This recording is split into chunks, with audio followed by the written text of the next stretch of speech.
Bonsoir, bienvenue dans cette nouvelle édition d'Info Soirée. Voici les titres à la une de votre journal. Une descente policière à Flaques sur fond de sorcellerie. La police effectue une descente dans un appartement aux petites heures ce matin. Du camphre, du sel ou encore des couleuvres disposées dans l'appartement au quotidien.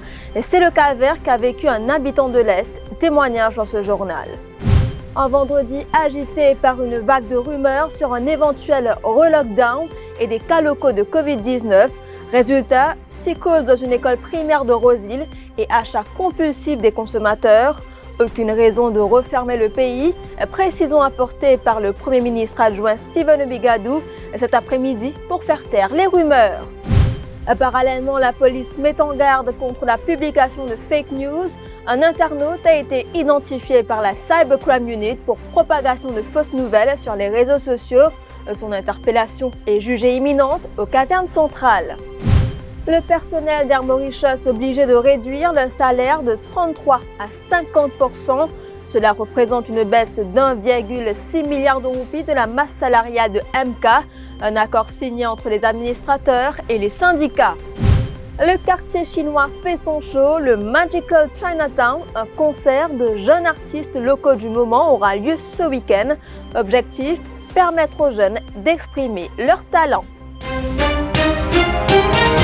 Un habitant de Flaques a vécu un véritable calvaire durant ces 3 derniers mois. Il se dit être victime d'actes de sorcellerie pratiqués par nul autre que son colocataire. Ils habitent le même appartement et depuis, Hans dit remarquer des agissements bizarres de la part de son coloc. Il s'est rendu au poste de police de la localité pour porter plainte contre son ami dimanche dernier et a raconté aux enquêteurs qu'il retrouvait régulièrement des objets servant à des rituels de sorcellerie, des couleuvres, du sel et surtout du camphre dans la maison. Après avoir chassé le colocataire qui disait être un sorcier, ce dernier mécontent aurait alors saccagé l'appartement. Informé de cette affaire, la police a effectué une descente des lieux aux petites heures ce matin. La victime dit vivre désormais dans la peur de représailles. Oui, moi j'ai demandé à faire sorcellerie. Si je pas laissé rester, donc ma copine pour malade, pour extra malade. Et moi, je fais vraiment comment à ces bonnes affaires de bazar pour les pratiques la sorcellerie. Et dernièrement là, je suis capable, si pour ces bonnes affaires là. Moi, je dis, je vais mettre copine dehors. Je prends ce copine sur bonnes affaires. Moi, je dis comme ça, ramasse toutes bonnes affaires. Allez. Je ferme la porte. Moi, là, je me gagne contre mon copine, moi. À ce moment-là, je vais retourner lundi, je trouve mon poignet la porte cassée. La porte devant. Et avec la clé, mon récit ouvert premier la porte. À ce deuxième la porte, je trouve deuxième la porte in lock. Je pensais qu'on avait du monde dans la maison. Mon téléphone la police est venue, de la police, je monté avec revolver. Ben là ici tu pensais qu'il y a du monde dans la maison. Mais finalement, je trouvais la porte poignée devant une cassée, la porte derrière une défoncée, je ne tiens pas photo. Sinon une instruction contre moi. Un hard drive il disparaît, et ma copine sur la Saint-Laurent, il disparaît. Mon linge, mon sous-vêtements, ma copine sur mon sous-vêtements, tout il disparaît. Avant mon nettoyer, sinon tu pas ciel. Après, je fais moi j'ai ban cocom chinois coulé sur là, une finie été. Après, mon paquet de haut, mon tout sur un camarade, paquet de vis-à-vis contre moi. Mon film les tout, sur un camarade, paquet de vis-à-vis, mais motif, c'est quoi le motif exactement? Donc pour battre moi, pourquoi? Il ne faut pas croire aux rumeurs. La directrice du service diocésain de l'éducation catholique dément ainsi que des cas positifs au Covid-19 ont été détectés parmi des élèves d'une école primaire. L'association des parents d'élèves de l'établissement concerné affirme qu'une 50aine de parents sont venus récupérer leurs enfants. Pour Gilbert Chung, il n'y a pas lieu de céder à la panique. Elle est au micro de Shivani Venkatachelum.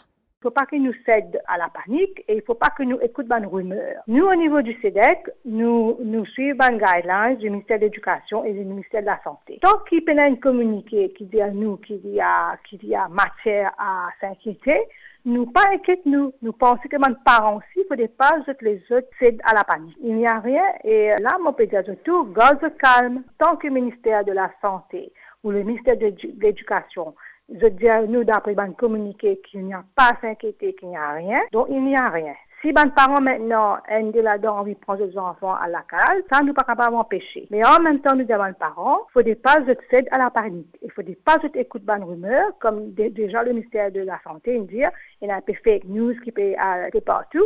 Et une hausse des achats des produits notés depuis la semaine dernière, et ce, en raison de nombreuses promotions. C'est du moins le constat de Noreza Fauzi, directrice de Dream Price. Les produits prisés, du lait, du riz et autres items de base. Elle affirme qu'elle ne peut parler de panic buying. Noreza Fauzi est au micro de Christina Nilan. Normalement, nous donnons une période de promotion là parce que nous avons un anniversaire qui nous prévoit. Nous promotion finissons mais nous trouvons une clientèle un peu beaucoup, mais nous pas connaître lié à sa promotion là ou bien quelque chose d'autre. Une un peu inquiet, mais moi pas aucune nouvelle au rabat d'affaires sur là, mais moi pas quoi li. Est-ce qu'il connaît qui fait ce inquiet? Moi du monde peut dire soit disant qu'on a lockdown encore, mais moi pas quoi. Les cas contribuer. Parce que je gagne l'expérience non. Une fois capable je peux penser qu'une promotion aussi de finir c'est tout une seule fois avec deuxième si en cas au moins il y en a certaines qui se connaissent. Mais est-ce qu'il y en a beaucoup de monde qui évoque ça là? Non, pas ça beaucoup là. Mais il y en a du monde, je ne vais pas dire non, mais pas beaucoup là. Vous êtes avertis, un premier suspect a été identifié par la Cybercrime Unit pour propagation de fausses nouvelles sur les réseaux sociaux. Son interpellation est jugée imminente par les hommes du DCP Hemant Janki du Central CID. Les casernes centrales appellent à la vigilance et rappellent qu'une personne trouvée coupable pour breach of ICTA est passible d'une amende ne dépassant pas 1 million de roupies et une peine d'emprisonnement ne dépassant pas 10 ans. Il est évident qu'il n'y a aucune raison pour un relockdown. Précision apportée par l'adjoint au Premier ministre cet après-midi. Selon Stephen Bigadou, des rumeurs circulent et proviennent de ceux qui veulent faire du tort au gouvernement et au pays. Il s'est exprimé à l'issue d'une site visite des 99 maisons de la NHDC à Chebel cet après-midi. Stephen Bigadou au micro de Mélanie Clémentine Juliette. Il est évident qu'il n'y a aucune raison pour un relockdown. Mais il y a beaucoup rumeurs qui parfois circulent par des gens qui les font du tort au gouvernement. Parfois, ils ne pas réaliser que ils font du tort au pays quand ils font ça, mais il n'y a aucune la vérité à cela. Et j'espère, je remercie ou deux questions, j'espère que les médias et les journalistes donnent un coup de main pour établir la vérité quand il y a une fausse rumeur. La suite après la pub.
Également dans l'actualité, George Chung de la firme d'experts comptables BDO se retire comme administrateur de la compagnie Paden Co Limited et de sa filiale Pad Green Co Limited.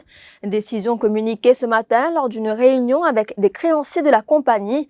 C'est désormais Rajiv Baskit de la firme d'experts comptables PricewaterhouseCoopers Limited. Dans un communiqué émis cet après-midi, l'administrateur de BDO indique que cette décision fait suite à l'analyse des chiffres provisoires de Padco Limited. La société est dans une situation d'insolvabilité. Je vous le disais en titre, une réduction de 33 à 50% des salaires imposés aux employés d'Air Mauritius. Confirmation donnée par Ivor Tanyan, négociateur syndical et porte-parole de 3 associations représentant les employés. Cette baisse permettra de diminuer les coûts de l'entreprise, placée sous administration volontaire en avril dernier. En conférence de presse ce matin, Ivor Tanyan, représentant de la Mauritian Airline Pilot Association, entre autres, réitère sa demande au gouvernement pour qu'il assume ses responsabilités envers les employés. Aujourd'hui, la majorité des travailleurs, ils finissent accepter une coupe de environ 33% aux autres salaires. Et nous travaillé côté jusqu'à 47%. Nous donnons un average là. C'est-à-dire nous travaillé jusqu'à 47% et nous travaillé jusqu'à dépasse les 50%. Aujourd'hui, l'eau ça 4 milliards de dépenses qui salaire était l'eau 20 milliards de dépenses à Mauritius là. Travailler, il accepté un sacrifice de presque 1,5 milliard. Nous rappelons, l'administrateur dit baisse cost par 50%. Travailler, se dépense pour un Mauritius l'équivaut à 4 milliards. Aujourd'hui, avec le sacrifice qu'il nous peut faire, nous estimation, nous peut faire abaisser par au moins 1,6 milliard.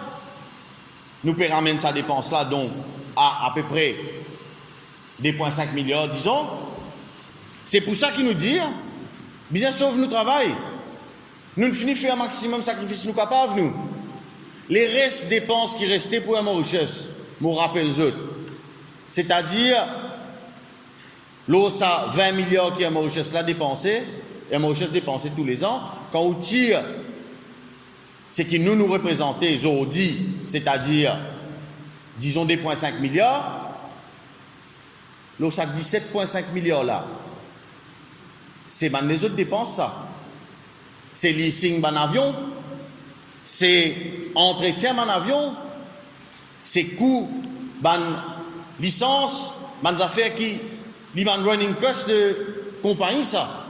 Aujourd'hui, le gouvernement, il décide, pour faire une frontière, c'est qu'il nous pensait, en tout cas, il fait c'est qu'il expliquait dans l'intérêt de la santé publique, mais le gouvernement aussi actionnaire principal de sa compagnie-là.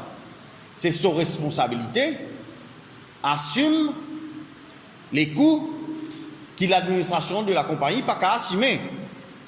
Voici un concert qu'il ne faudrait surtout pas manquer. Demain à Jumbo Richter de 11h à 14h, Magical Chinatown est un concert regroupant plusieurs artistes locaux, dont Big Frankie, Bollywood Dance et le Chinatown Musical Troupe, pour n'en citer que. Il est organisé par la New Chinatown Foundation dans le cadre du projet Chinatown Revival. Cet événement s'inscrit dans l'objectif de la Fondation d'aider les jeunes à s'épanouir en mettant leur énergie et leur créativité au profit de ce spectacle.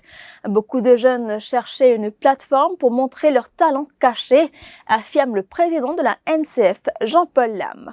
L'événement-là, c'est pour appeler Magical Chinatown, sur Jumbo Richter de 11h à 14h. Et là, réunit toute une jeunesse de différentes parties de l'île Maurice pour apposer l'énergie de créativité. Pour le concert, nous prenons le fameux Big Frankie qui est là. Après, nous prenons quelques spectacles chinois, nous prenons l'artiste Lorenzo, School Dance Group, Chinatown Musical Troupe, un Bollywood Dance. Nous prenons différentes activités. Le revival de Chinatown, cette année, après le Covid, nous faisons le revival 2.0. On a soudainement pour beaucoup de jeunes qui viennent dans la capitale. Et de type un bon endroit pour se épanouir là-dedans. Nous trouvons beaucoup de talents cachés et nous pouvons donner une plateforme pour être capable d'exprimer de côté artistique. Voilà, nous sommes arrivés à la fin de cette édition d'Info Soirée. Merci d'avoir été des nôtres. L'info en continu sur le www.defimedia.info.